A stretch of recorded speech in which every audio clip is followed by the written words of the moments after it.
Será que Karl Marx refutou Hegel quando ele disse que o hegelianismo estava de cabeça para baixo?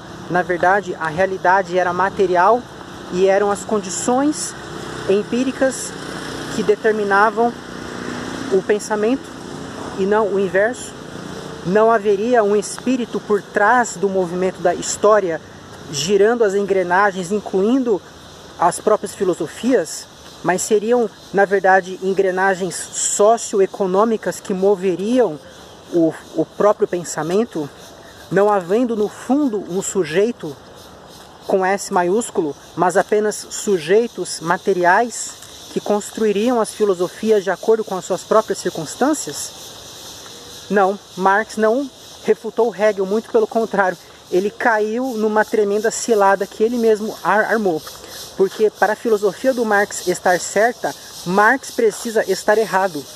Marx é um sujeito de uma determinada época, de um determinado lugar, que sofreu as suas próprias influências. Como ele pode chegar à verdade objetiva das coisas? Como ele pode detectar o movimento da história? Ora, pelo menos o Hegel afirmava que havia um espírito absoluto, né, por trás das coisas, que estava indo atrás de si mesmo. E nesse movimento ele criava as diversas filosofias que iam se refinando cada vez mais até chegar no próprio hegelianismo. Mas o Karl Marx, ele fala algo ainda mais absurdo, porque o Hegel não permitia que a gente pudesse verificar se a filosofia dele era correta. Ele não apresentou um método para que a gente pudesse verificar se ele raciocinou de uma forma correta. Ele apenas apresentou um modelo de mundo. Agora, o Marx, ele fez uma coisa ainda pior para ele mesmo.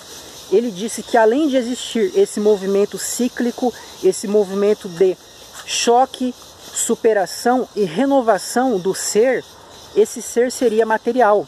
Esse ser seria alguma coisa que existiria fora de qualquer mente, que não teria vida, mas que produziria a mente e a vida como parte de um processo casual.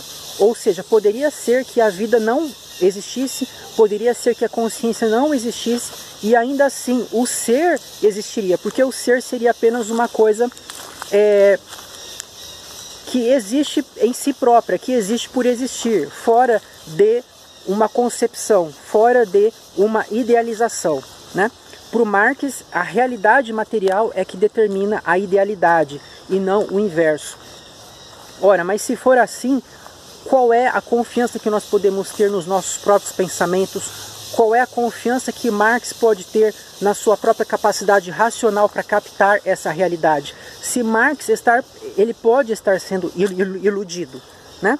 Se não existe nada absoluto, nada objetivo, se tudo é determinado pelos fatores econômicos, pelos próprios choques